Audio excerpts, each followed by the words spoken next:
Vamos a darte la bienvenida, Claudio. Estamos muy contentos de que esté acá en nuestra quinta sesión del ciclo de charlas de teatro chileno en verso y décima, en esta oportunidad donde los estudiantes están vinculándose con artistas. Entonces, este ciclo de charlas te cuento que surge en el marco de la cátedra que yo dicto, que es un curso que se llama Comentario del Texto 2, que es un curso de teoría literaria, donde los estudiantes ven teoría del teatro, teoría de la poesía, y justamente nos interesa a nosotros poder hacer un conversatorio con creadores en que ellos puedan entender que el texto literario o las declamaciones métricas funcionan de la mano de un proceso creativo y de un proceso escénico. Entonces, pocas veces ellos tienen la posibilidad de conversar con gente que ha hecho montaje, ellos entienden muy bien la teoría literaria, conocen el catálogo de autores, son profesores de castellano, pero justamente queremos reforzar esa otra área que es el trabajo escénico y por eso hemos hecho este ciclo conversatorio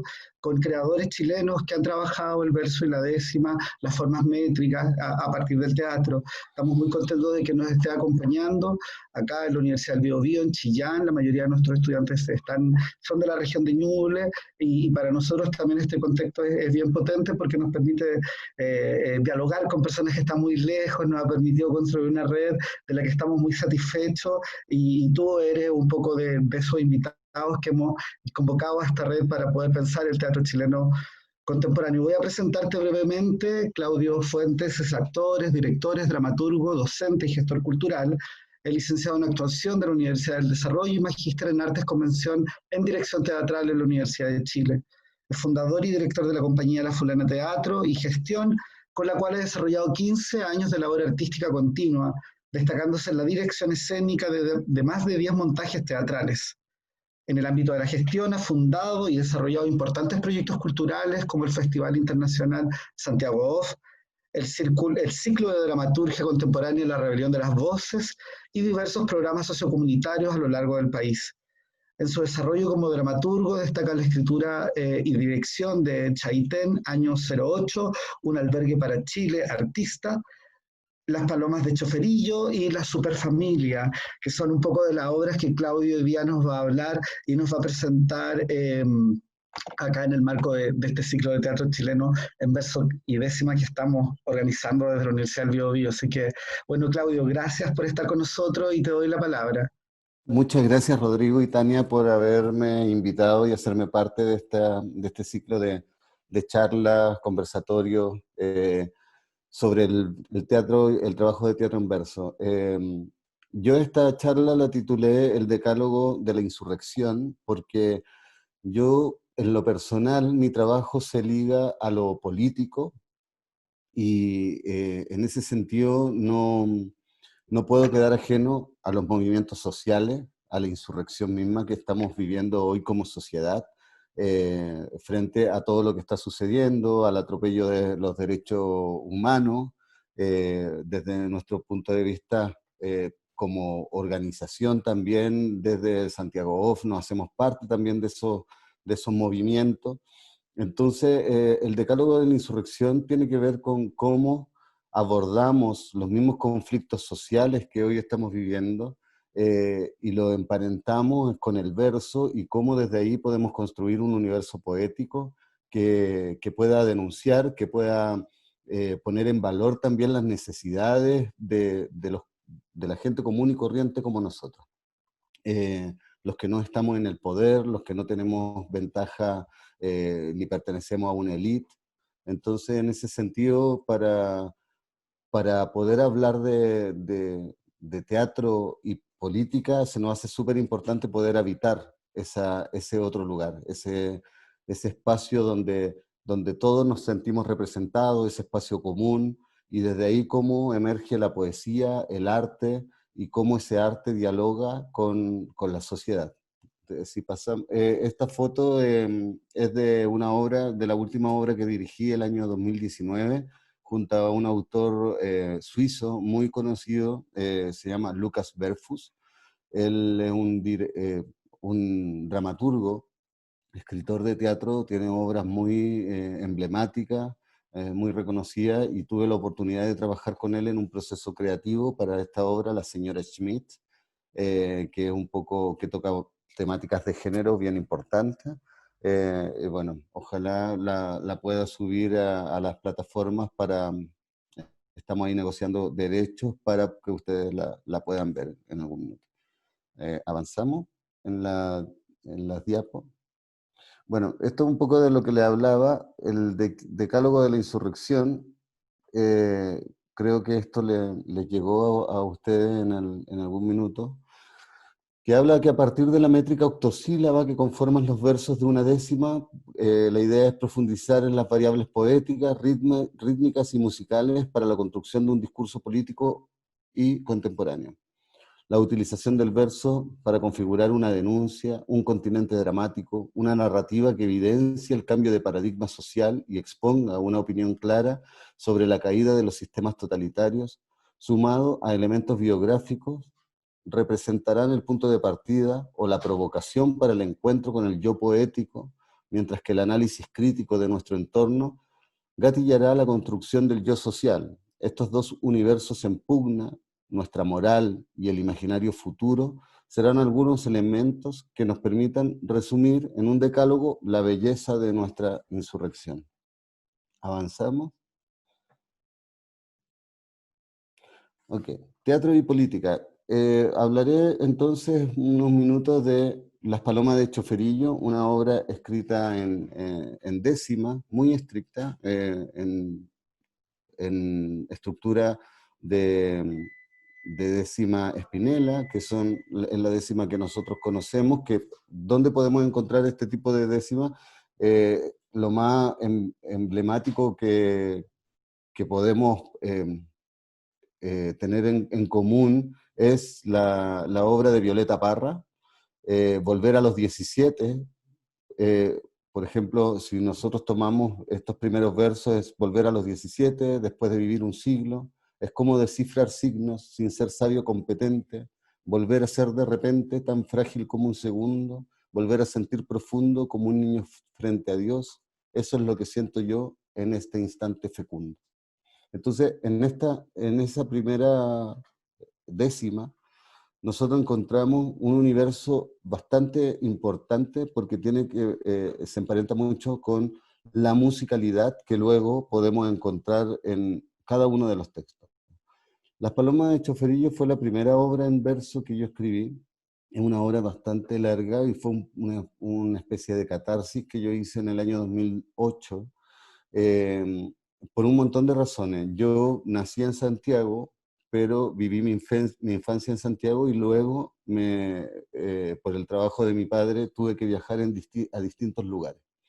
Y sobre todo al norte de Chile, donde pude hacer muy buenos amigos, pero también descubrir una realidad de un Chile que muchas veces no conocemos, que es un Chile extremadamente rural y muy pobre. Entonces me tocó vivir en lugares que están muy abandonados, tanto política, socialmente, educacional. Hay muchas carencias y logré, o sea, viví en Diego de Almagro, en la tercera región de Chile, y esto queda cerca de un campamento minero que se llama El Salvador, donde también pasé un tiempo, y Chañaral, que es la parte costera. Entonces, entre Chañaral y El Salvador está Diego de Almagro. Pero entre Chañaral y Diego de Almagro existe un pueblo que se llama El Salado.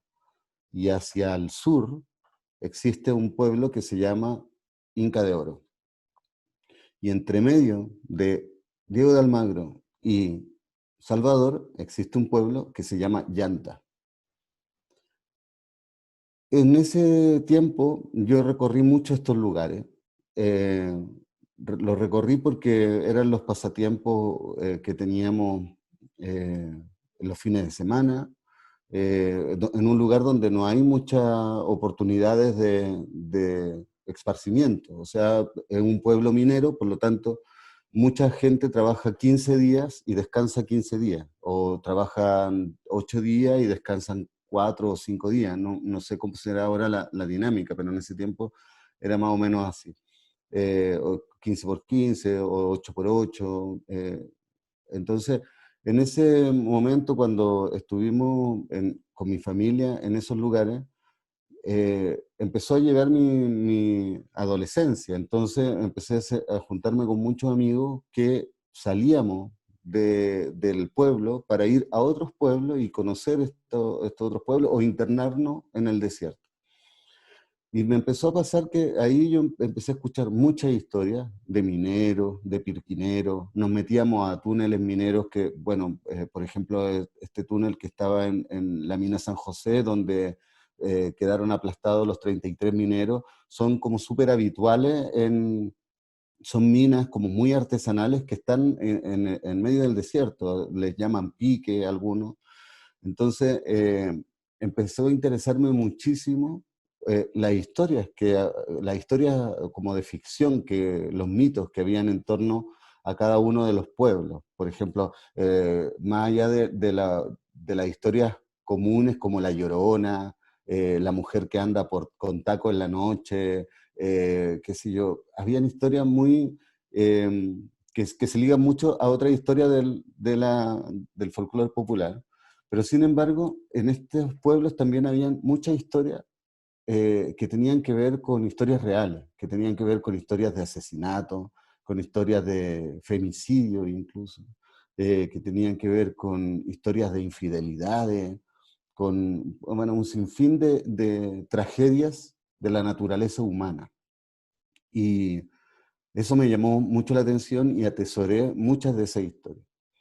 En el año 2000, yo, bueno, después de pasar todo este tiempo, 4 años más o menos en el norte, luego nos cambiamos de ciudad, nos fuimos a otra, hasta que en el año más o menos 97 yo retorné a Santiago junto a mi familia. Y luego, en el año 2000, muere mi abuelo. Y mi abuelo había sido el complemento para toda esta historia. Había sido una persona súper importante porque generaba un montón de fantasía y a él le decían choferillo, porque era un chofer que manejaba a medias, era como un chofer en diminutivo. Así como choferillo era como despectivo, era un camionero, pero regular. Entonces, no era un camionero que fuera así como, no sé, el bronco del pueblo, sino que era un chofer que manejaba un camión más o menos piñufla. Eh, entonces, él también me complementaba todas estas historias que pasaron en las salitreras, que pasaban cuando la gente tenía que comprar por ficha. Me empezó a contar un poco de la historia de los mineros, de los capachos, donde reunían el mineral. Y empecé a tomar toda esta historia de ficción y empecé a hacer un nexo político, político en todo el sentido de la palabra, no como en el sentido solamente partidista de derecha o de izquierda. Creo que finalmente los temas sociales nos atraviesan a todos y cuando hablamos de sociedad y arte, hablamos inherentemente de política.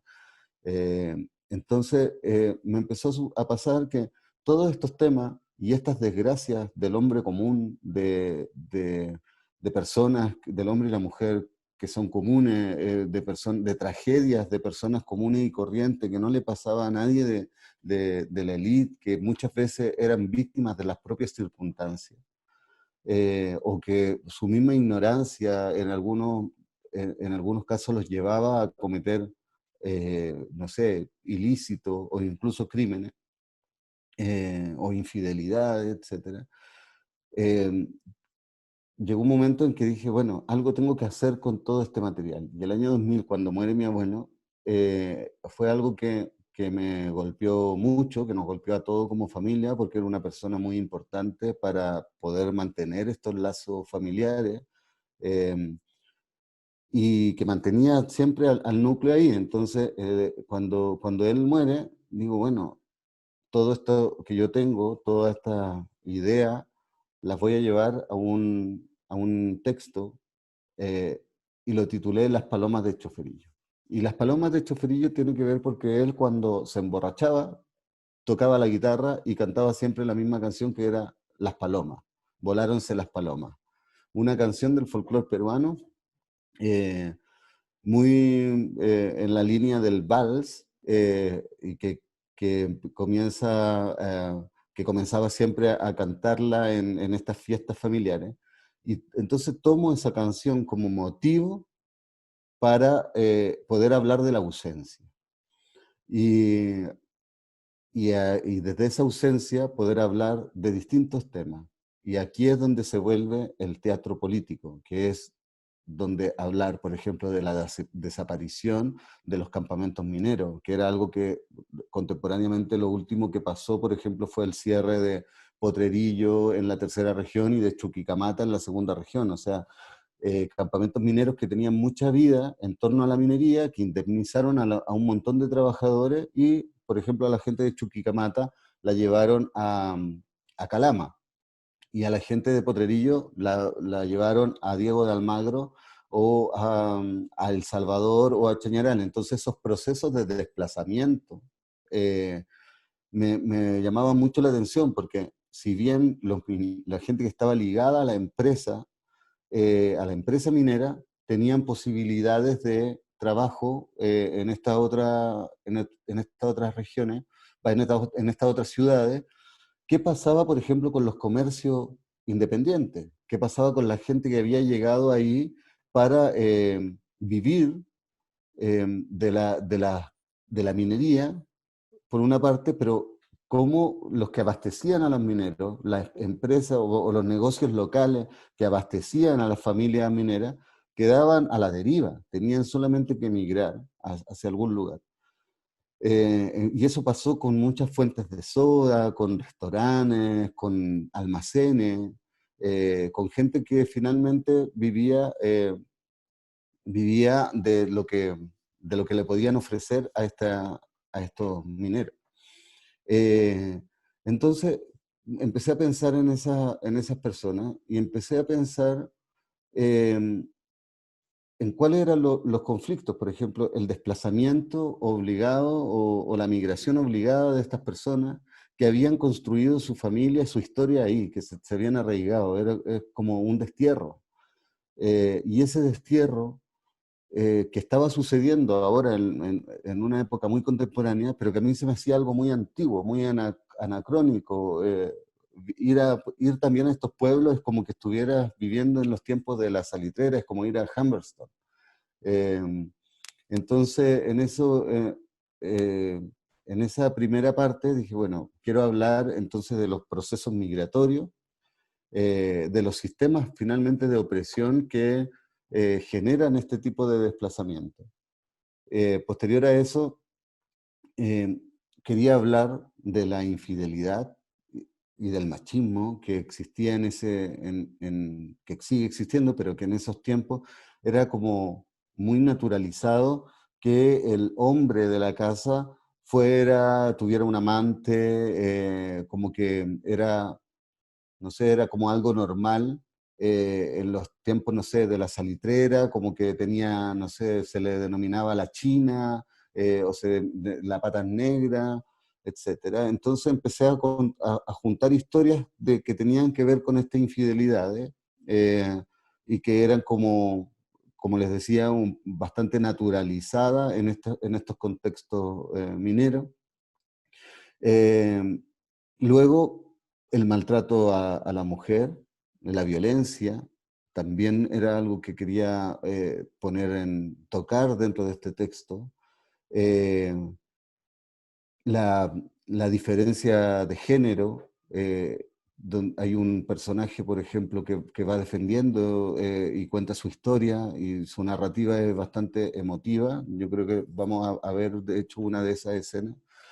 Entonces, como todos estos temas, la vejez, eh, la adultez, como también estas mujeres que habitan la escena, también van generando un proceso de cambio durante el transcurso de la obra. Entonces, todas estas cosas yo las puse en una historia que tenía que ver con tomar todos estos relatos y llevarlo a una historia personal, a una historia de amor entre Yola y Choferillo, y Luis, que era Choferillo, esta amante que es la Pepa de Oro. Acá en las fotos vemos a Carmen Diza Gutiérrez, actriz de la obra, quien interpreta a Pepa de Oro. Pepa de Oro también, que lo extraje el nombre de la obra El Abanderado, un clásico del teatro chileno. Y Agustín Moya, un actor chileno muy reconocido, que ellos hacían dupla. Y la tercera persona, que es la esposa de Choferillo, lo interpretaba Luz Jiménez, también una muy reconocida actriz chilena.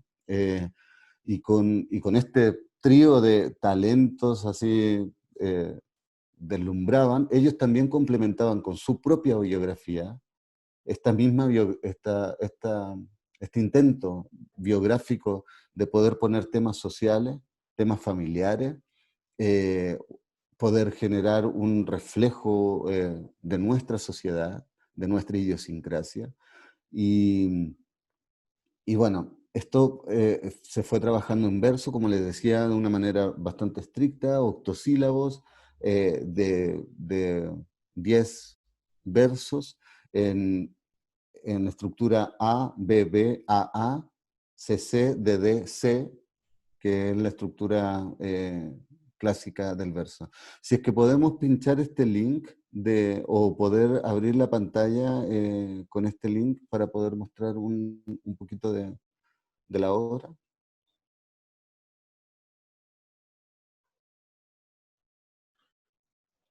No, no está con hipervínculo, pero...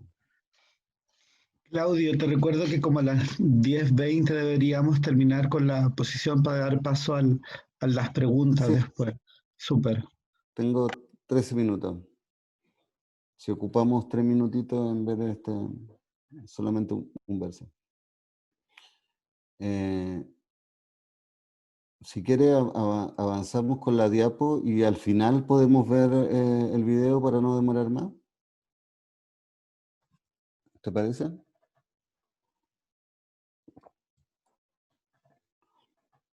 Ok, variables poéticas y estructura rítmica. Esto para mí el verso y la musicalidad del verso es súper importante. Tal como les decía en un principio, por ejemplo, la, la estructura rítmica por excelencia en Volver a los 17, tomando el mismo punto de partida, el ta ta ta ta ta ta ta ta ta ta ta ta ta ta ta ta.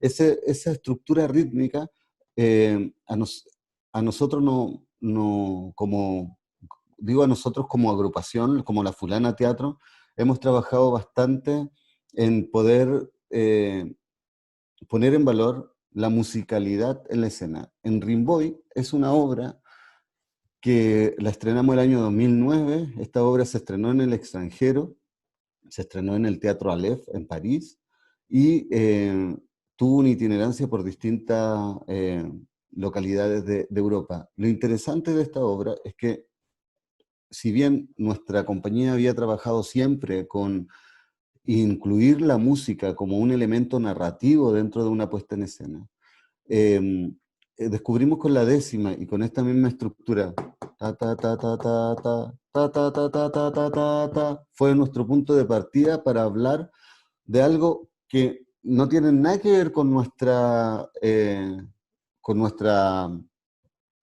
historia, pero sí tiene que ver con la poesía. Es Rimbaud, el poeta Arthur Rimbaud, francés, uno de los poetas malditos. Él tiene un texto que se llama Una temporada en el infierno, muy existencialista, y Nathalie Seth, una dramaturga, escritora chilena, pero que se radicó mucho tiempo en España, ella escribe este texto, Rimboy, como el niño iluminado basando toda la historia biográfica del poeta Arthur Rimbaud, y hace un cruce con Una temporada en el infierno y escribe finalmente este texto que me lo ofrece para poder llevarlo a escena. ¿Cómo, entonces, decía yo, cómo incluir elementos populares? Yo recién saliendo de haber escrito esta obra Las Palomas del Choferillo, al cual le había ido muy bien, ¿cómo cómo lo llevo, cómo llevo esto a a una historia si bien en lo personal me movía mucho, porque la poesía de Arthur Rimbaud es muy profunda, un vuelo poético extremadamente importante, interesante, existencial. Entonces, ¿cómo lo llevábamos cómo llevábamos a este cruce con algo más nacional? Y empezamos a tomar a Rimbaud con referentes chilenos, como el Cristo del Elqui, como los jóvenes que predican en la calle, o la misma esquizofrenia, y empezamos a tomar personajes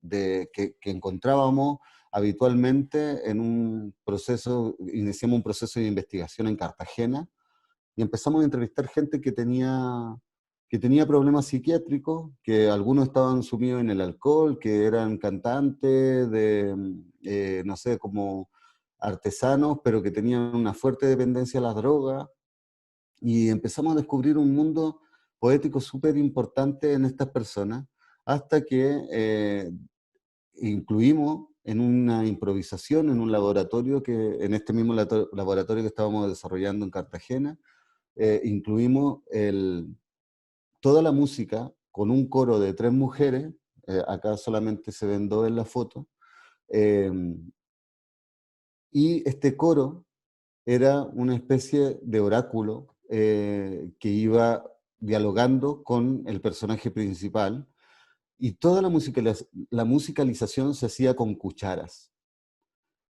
un elemento clave del folclore popular chileno. Luego incluimos en algunas partes platos, que son elementos que se tocan en la cueca, las cucharas y los platos. Entonces, con cuchara y plato generamos toda la musicalidad en ritmo de cueca. Entonces, era el pulso que iba teniendo toda la obra. Y la poética, si bien no estaba en verso, lo que contenía el verso y lo que contenía para mí la estructura métrica, era el ritmo. Finalmente, la obra no estaba en verso, pero tenía el ritmo del verso. Entonces, finalmente, esta misma estructura fue el sostenedor para generar una narrativa en prosa, un experimento muy loco que lo valoro muchísimo. Eh, También en la web hay material de esta obra, la pueden googlear como Rimboy La Fulana Teatro, y ahí van a encontrar material. Si avanzamos en la diapo, tenemos aún 7 minutitos. Acá, Chaitén Año 8, un albergue para Chile Artista. Aquí tuve la posibilidad de trabajar con un elenco de muchas personas, éramos alrededor de 25, y las referencias musicales fueron muy importantes porque tomamos bases que pertenecen al circo tradicional.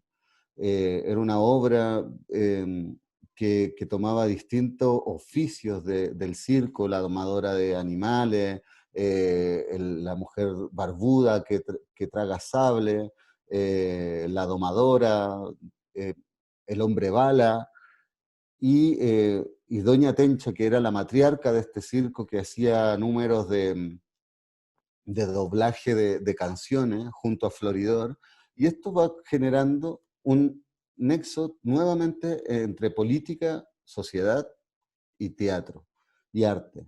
Esta obra está escrita empezó a escribirse en décima, llegó hasta una parte en décima nuevamente estricta, pero luego empezó a pasar que la dinámica tanto de los actores, de los músicos en escena, necesitábamos poder liberarla de la estructura y generar un verso libre.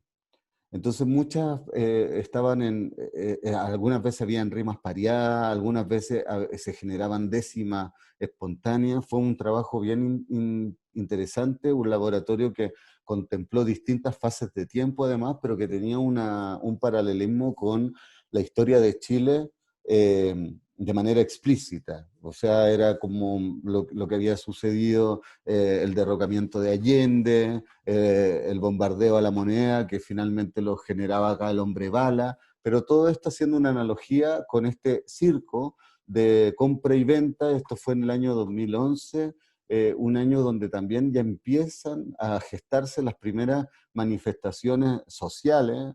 O sea, veníamos de hace un tiempo con la Revolución Pingüina, y posterior a eso el teatro en la calle se defendía. Esta foto es afuera de la estación Mapocho, lugar donde residíamos, pero la obra no las instalábamos dentro de la estación, sino que las llevábamos afuera.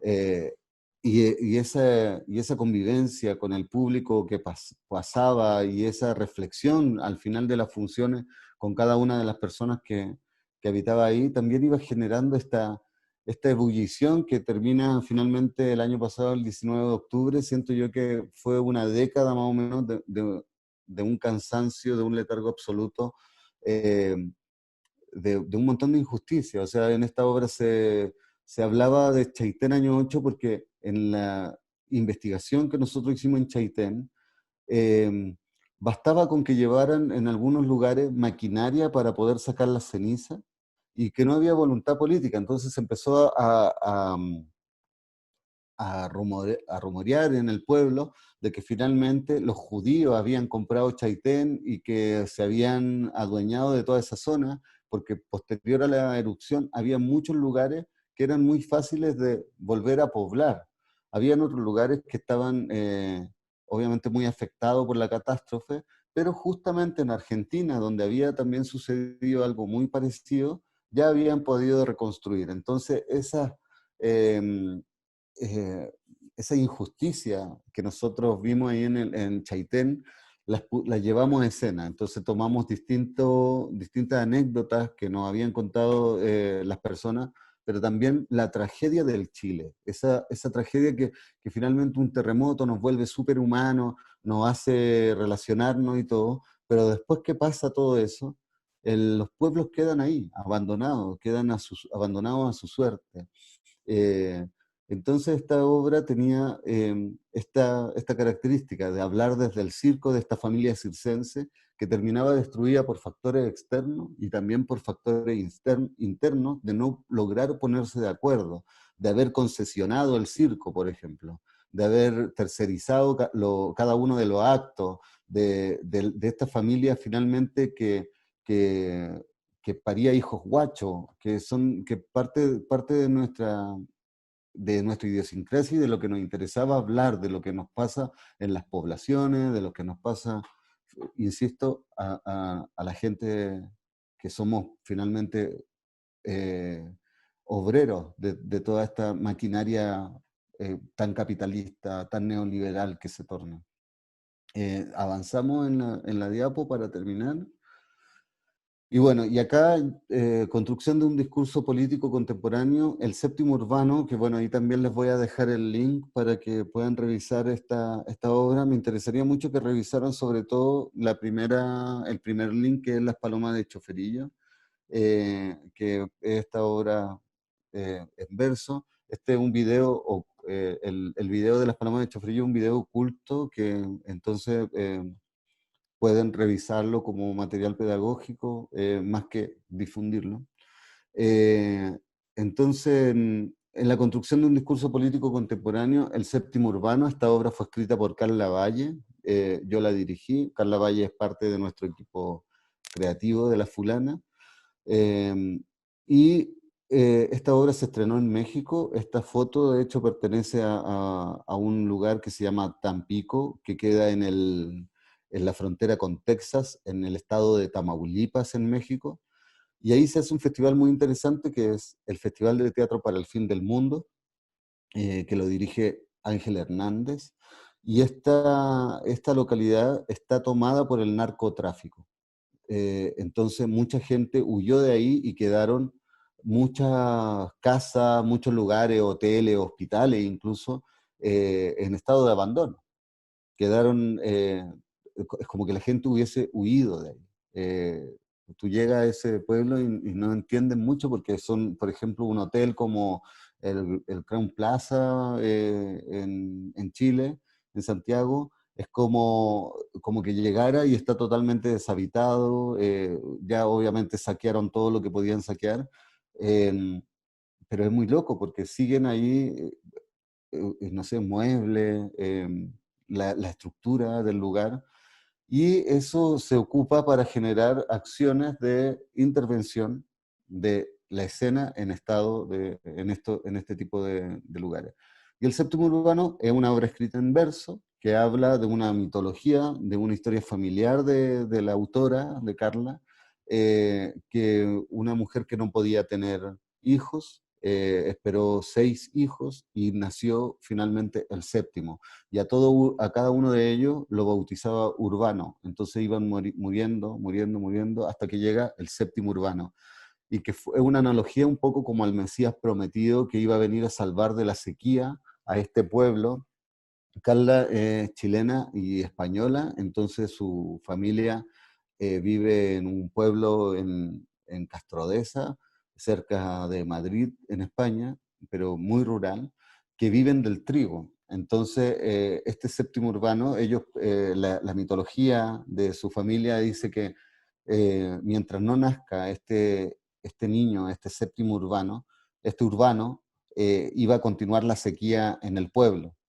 Entonces el pueblo se estaba empobreciendo, ya no había comida, hasta que llega un forastero y el forastero, a cambio del trigo, le ofrece la lluvia.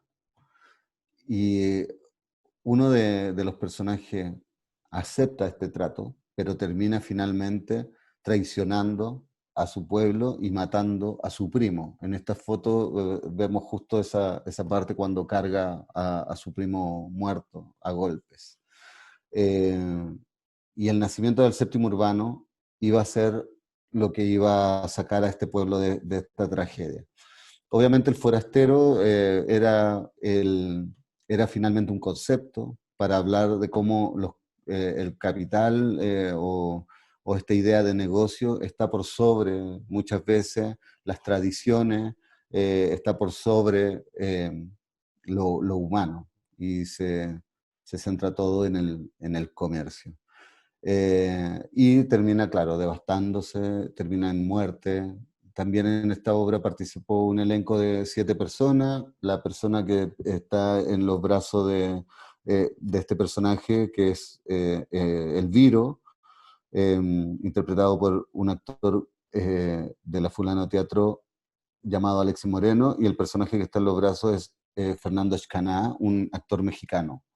Entonces había ahí también algo muy interesante porque lo que pasaba en los procesos de laboratorio y de investigación, lo que pasa muchas veces en Chile, también pasa en Latinoamérica en general. Es una forma muy latinoamericanista de el realismo mágico, no sé, lo mismo que sucede, los maltratos, los olvidos, la ausencia, nos atraviesan como continente. Son las 10:23, entonces se me hizo muy cortito, me hubiese encantado profundizar en cada una de las obras, poder mostrar ciertos versos, pero les Bueno, dejo ese material. yo creo que nos Cuando queda un poco de tiempo para ver en los versos que revisemos los del choferillo, ¿no? Eso, si Sí, podemos meternos en el link, sería sí, genial. nos quedan ahora unos minutos y bueno, fantástica tu presentación, muchas gracias, lo hemos disfrutado muchísimo, ha sido un recorrido tanto de las experiencias de ustedes como compañía por el mundo, haciendo un teatro de corte social, presentando distintas realidades. Yo lo disfruté mucho, especialmente un poco lo que comentaban después, esa experiencia entre laboratorio y creación. Eh, Vamos a dar ahora un tiempito, tenemos tiempo para poder revisar el video y conversar un rato con las chicas, que es algo que me interesa mucho y ellos seguramente también tienen muchas ganas de hacerte algunas preguntas. Mientras Eden Ya. carga el video, voy a dar al tiro el paso si alguien quiere comentar algo, alguien le quiere preguntar algo a Claudio. Yo, profesor. Sí, Bueno, paz. primero que nada, buenos días, Claudia. Hola. Yo más que nada, más que preguntar, quería señalar que a mí me gustó mucho cómo abarca en su obra el gran abanico de temáticas que son muy presentes en Chile, por lo menos. El tema de los mineros, el tema de cómo la infidelidad, el maltrato a la mujer, todo eso es bastante, por decirlo, controversial últimamente. Y me conmovió gran parte lo que dijo usted de que su inspiración fue su abuelo.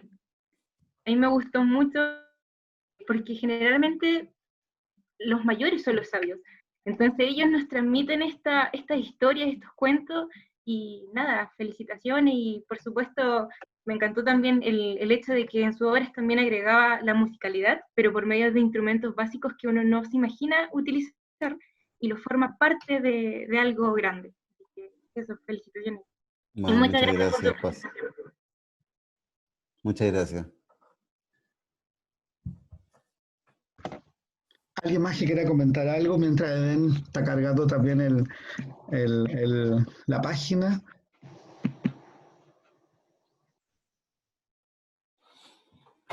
Bueno, estamos viendo acá la escenografía de las Palomas de Choferillo. Nosotros, esto fue bien interesante, este trabajo de laboratorio. Bueno, nosotros no concebimos los procesos creativos sin un trabajo minucioso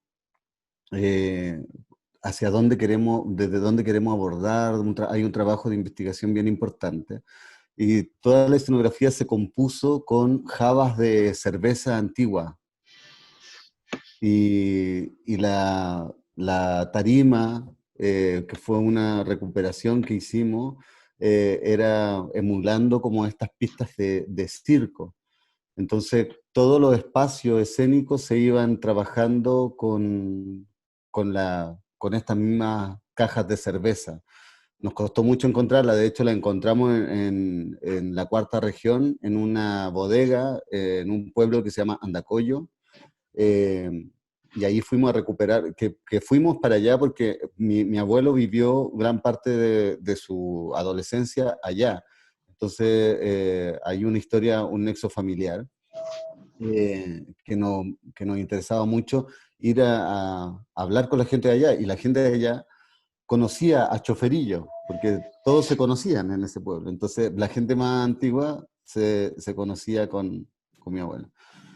La estructura de la obra en general contaba de ese prólogo, que finalmente era un manifiesto sobre recuperar el teatro de calle, y luego viene como el inicio del espectáculo, con este prólogo del personaje principal, donde él habla más o menos de qué se va a tratar la historia, una especie de Romeo y Julieta, donde dice, acá vamos a terminar todos muertos, pero uno igual se queda viendo la obra para saber cómo van a morir. Entonces, Choferillo finalmente narra desde que el día de su muerte se da cuenta de un montón de cosas, que él está cobrando una venganza. Me interesaría que avanzáramos. Para que se escuche, tienes que compartir el audio.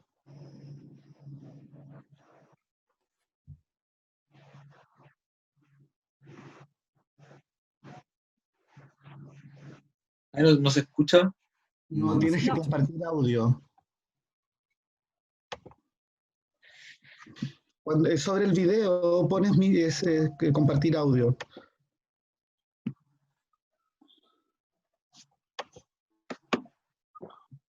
O cuando se ponen compartir en avanzado, El árbol de mi casa está muy triste, porque se han volado las palomas.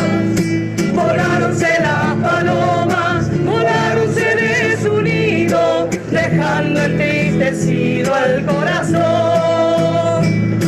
Voláronse las palomas, voláronse de su nido, dejando entristecido el corazón. Con disfraz de camionero fui a vengar a mis palomas. Me empecé a enredar la cola y nunca llegué primero. Se descarrió el arriero en fiestas de amanecida, y en las vueltas y las idas 3 hijas fueron naciendo, solas con la madre creciendo, esperando mi venida. ¡Bocinas vienen sonando! ¡Se divisa, Choferillo! Pasaban de tiro al cuchillo y después siguió rezando. La Yola lo está esperando, pero su espera fue más larga. El diablo las almas carga, fue más grande la pasión. En el 5 hay atención para las noches más amargas. ¡Venga por acá! Podemos avanzar, bueno, ahí llega choferillos al pueblo, la reciben con esta tremenda fiesta, pero no llega a la casa de su señora, llega al bar, donde está su amante. Sentando en toda la suerte y me fue como el ajillo. Si avanzamos, me gustaría ver ahí un soliloquio. Venga con tonterías. Yo creo que, claro, un poquito más. Acá la esposa que está esperándolo despierta a su hija para movilizar la casa, porque ya le cuentan que llegó choferillo y que lo tiene que esperar. Hija y tu gente. Un poquito Esta más vez atrás, estoy contenta. Entonces aquí está Yola Fuiste narra el árbol de mi otoño. lo que le está pasando internamente. Entonces, le damos play. Anoche en la carretera divisaron el camión, la bocina, el acordeón. Y me puse yo contenta esperándolo despierta que llegara. Y no llegó. ¿Qué nos pasó, choferillo?, preguntaba en la penumbra. ¿Por qué mi amor no alumbra lo que antes alumbraba? Ahora sufro desvelada, pero igual te espero en pie. Y por respeto a lo que fue, voy bajando siempre el moño. Fuiste el árbol en mi otoño. Fuiste ayer lo que hoy no es. Tú mi hombre y yo tu dama. Esa fue nuestra promesa, en la risa y la tristeza, en las buenas y en las malas. Y pensarte en otra cama me hace caer en cuenta que siempre que dais la vuelta no te importa mi presente, ni tu hija, ni tu gente. Esta vez no estoy contenta. Con razón quería la olla. Ya me contó la Sarita. No sea tonta, mamita, no espere ese viejo ingrato. Nosotras tenemos un trato. Estas son cosas de adulto. Esto ya parece insulto. ¡Aquí traigo las chuletas! Él muestra la boleta. ¿Quedaba frecho? Me contó doña María que llegó mi papi Lucho. Esto me parece mucho. Ahora ustedes están contentas. ¿Y a vos qué te pasa, Julieta? No me metí las costillas. ¡Cállate, cara frutilla! ¿Queréis que le cuente a todos? ¿Que hablaste por los codos? ¿Que tenía un guacho? ¿Choferilla? ¿Cómo que guacho, Mariela? Más respeto con tu hermana. Verdes me tienen las canas. ¿Y vos qué opináis, Adela? No sé si en guisado o cazuela. Ya me imagino el almuerzo. ¿Pueden ser platos diversos? Si llega yo no le hablo. Es tu taita, no es un diablo. Tenés que hacer un esfuerzo. ¡Claro! Llegó el choferillo.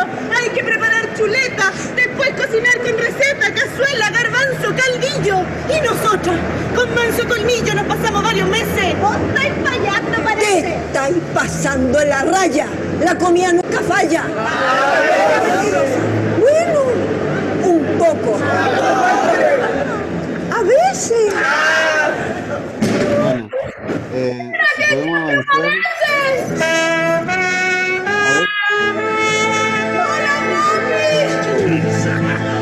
Ahí llega el choferillo y como que trata de justificarse nuevamente con su No, señor, familia. sudeces. Hola, papi. Avanzamos ¿Trae hambre? Mi para poder guatita ver de cómo- calambre.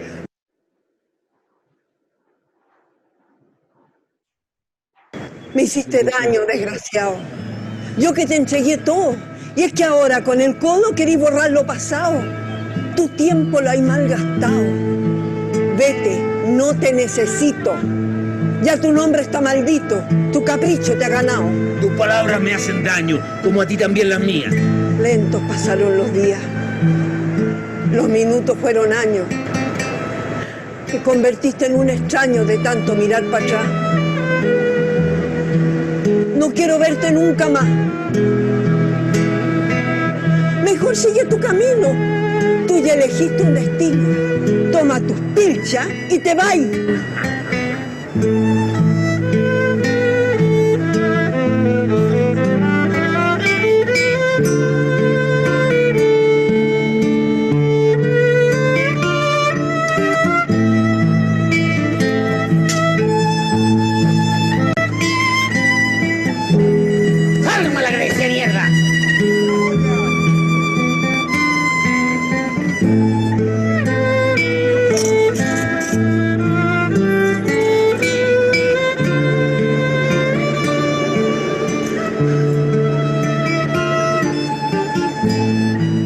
tonta yo esperaba cada día un telegrama, y en su lado de la cama su recuerdo yo abrazaba. Entre sueños lo buscaba, pero él no aparecía. Lo esperé con la alegría de mujer enamorada. Lloré tantas madrugadas, el choferillo no volvía. Años, semanas y meses, horas, minutos, segundos, y él que se va por el mundo, que aparece y desaparece. Del alba hasta que anochece, me fui tragando el llanto, aguantando el desencanto, respondiendo como mujer. Lo quiero así como era, cuando éramos promesa.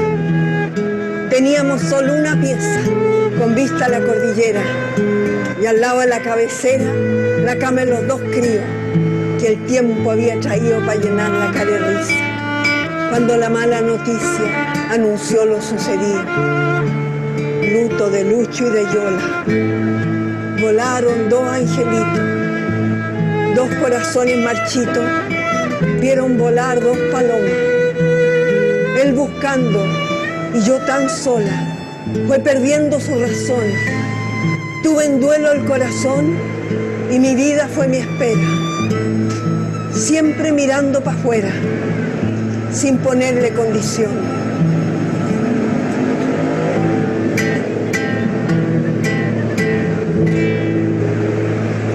Estoy a punto de llorar, porque mis ojos quieren derramar y ahogar la pena que dejó en mi vida. Estoy a punto de gritar, porque mi pecho quiere reventar y desgarrar el grito de sentirme herida. Quería compartir con ustedes como este cruce entre la musicalidad, la musicalidad también extraída desde el folclore latinoamericano. Acá hay un vals peruano, al principio estaba esta tonada de choferillo, después hay una cumbia, después está también, no sé, una ranchera. Entonces, ¿cómo se van entrelazando los distintos ritmos latinoamericanos con la estructura del verso? Una obra que finalmente para mí es súper importante porque habla de una sociedad que estaba justo en un proceso de cambio, la emancipación, cuando entre la hija y la madre se atreven a echar de la casa a choferillo que ya venía de ida y de vuelta, como, no sé, como que Chile se caracteriza por tener tantos choferillos en nuestras historias paternas. Entonces, cómo también lográbamos, no sé, yo por lo personal tengo un equipo de trabajo compuesto por muchas mujeres y además tengo hija, entonces como que me hace mucho sentido esto de poder erradicar prácticas que tienen que ver tanto con el patriarcado, ese patriarcado duro, muy, muy lamentable, pero nada, el choferillo va un poco narrando eso, pero también deja a choferillo no como una persona, como un victimario, sino que también como una víctima de todas estas situaciones, de este ir y venir, de su propósito noble, que al final lo hace cometer 10.000 errores. Una obra bien interesante, bueno, se las dejo ahí para que la revisen, es una obra del año 2008, por lo tanto igual toca temáticas que correspondían también a esa época, hace 12 años. Gracias, Claudia. Gracias, yo no sé si alguien quiere hacer alguna otra pregunta a Claudia.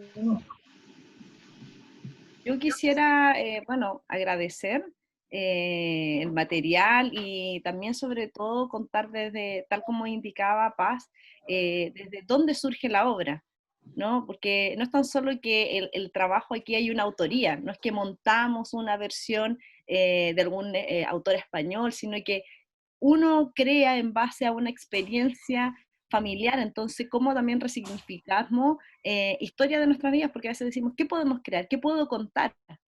¿Qué voy a contarle yo a otras personas? Y eso en el fondo, algo tan emotivo como las vivencias también de tu abuelo, no sé si era materno o paterno, pero que cobra un impacto y se convierte en una obra.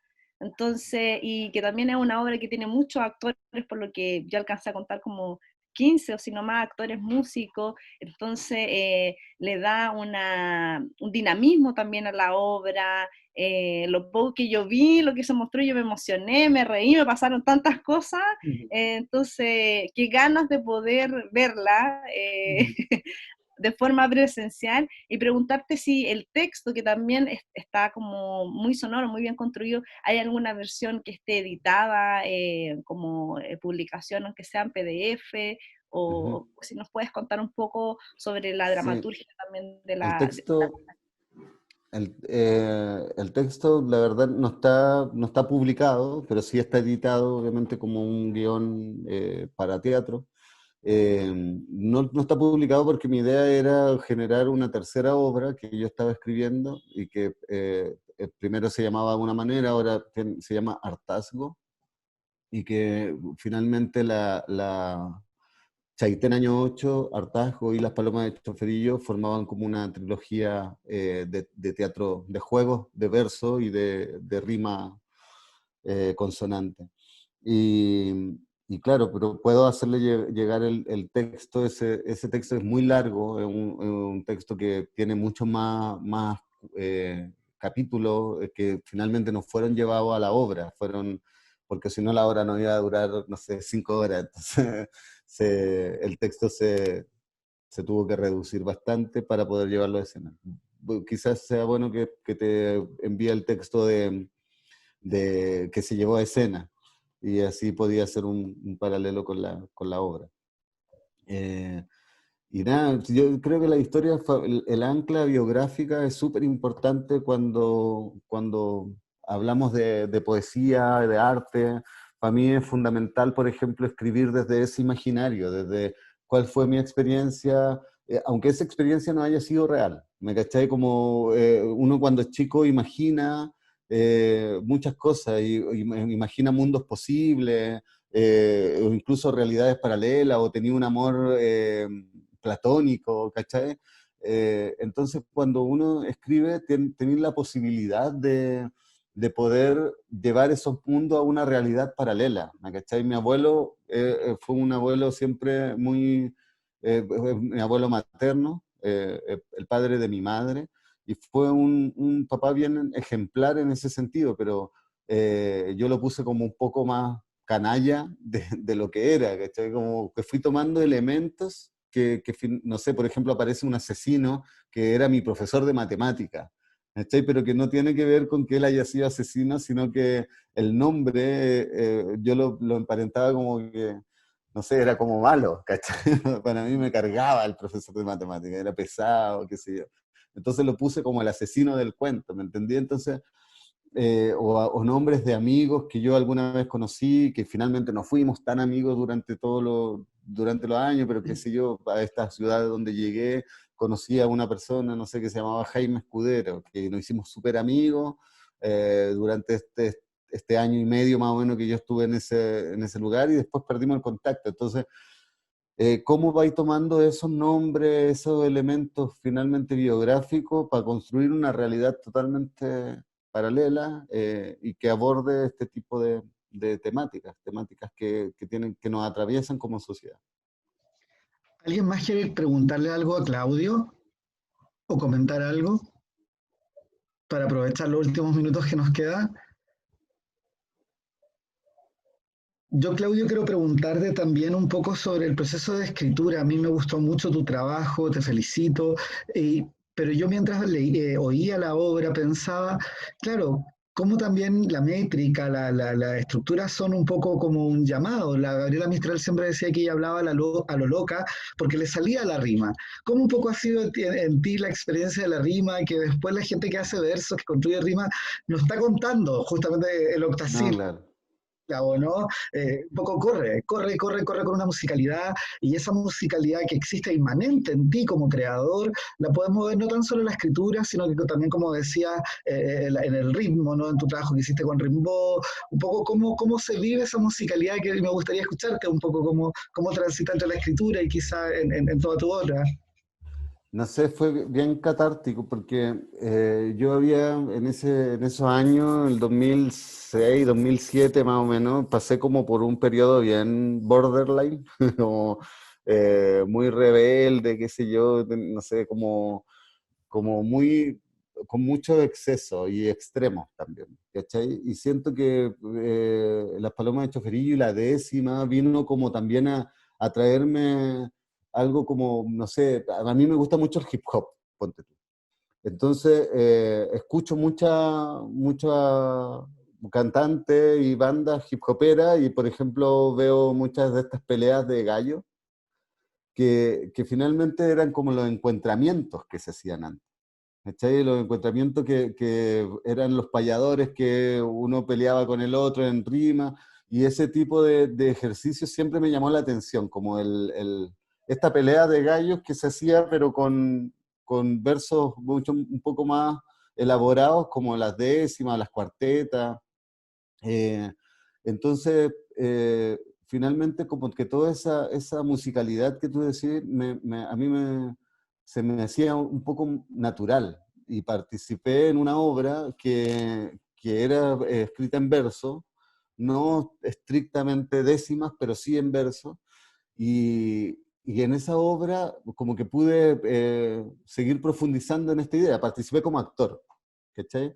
Y de ahí fue como, oye, este tipo de métricas, este tipo de situaciones me gusta mucho, y empecé a escribir en un proceso bien solitario. Justo ese verano, además, coincidió que fui al norte, llegué hasta un lugar que se llama Playa La Virgen, que está cerca de Copiapó.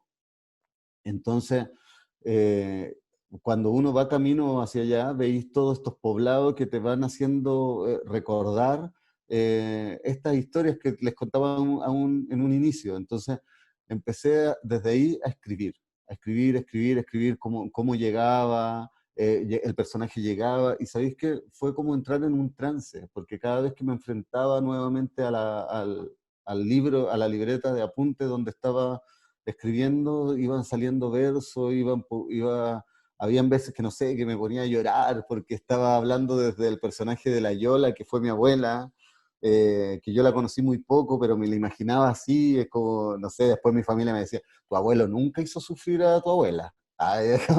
No, pero decía un personaje de ficción, no, pero igual, me decía, entonces como... Entonces, bueno, sí, como que no lo entendían desde ese lado. O tu abuelo no era tan bueno para el copete como lo ponía ahí. Entonces se enojaban porque Choferillo era curado. Pero también no hablaba solamente de mi abuelo, hablaba también de mi hijo, ¿cachai? De lo que yo estaba pasando, de, no sé, como del escribir borracho, del escribir, no sé, en esta pseudo depresión, que también es un lugar bien cómodo y bien existencialista, porque también, no sé, en ese momento también uno entiende el arte como un proceso tan tormentoso en algunos casos, ¿cachai? Como, bueno, soy artista y te tomáis ciertas licencias que tienen que ver como, no sé, que rayan un poco en lo absurdo de repente, pero son procesos de vida que finalmente te hacen crecer, te hacen ser una persona más, no sé, más consciente quizá, eh, y que, claro, tenéis que pasar por ese terreno un poco escabroso, y ahí el verso fluye, pues, fluye la poesía, fue un proceso bien solitario, como te decía, y que cuando lo llevé al escrutinio público fue muy bien recibido, porque cuando yo terminé el texto, obviamente también había una cierta obsesión de dejarlo listo antes de mostrárselo a cualquier persona, y el texto tenía así una didascalia, pero demasiada, ¿cachai? Como en una página entera de indicaciones, como de indicaciones para el actor, de indicaciones para la dirección, de indicaciones de iluminación, o sea, ya como que había una obsesión en el detalle. Cosas que después también fui eliminando, porque cuando uno escribí con mucha libertad, pero también pensando que otro va a hacer este texto. Y finalmente cuando yo lo terminé de escribir y empecé el proceso para dirigirlo, fue como también renunciar al yo autor, para ponerme en los zapatos del yo director, ¿me cachai? Como, y de no hacerle tanto caso a la dramaturgia y que el escenario finalmente manda. Entonces, habían cosas que se hacían súper largas, que a mí me parecían súper chistosas y eran súper fome, ¿cachai? Como, o historias que estaban súper de más, ¿cachai? Historias que tuve que replantear enteras cuando te enfrentáis a la escena. Entonces, en ese sentido, claro, pues va influyendo y se te va haciendo súper natural. Es muy interesante el trabajo, es un ejercicio que yo recomiendo muchísimo.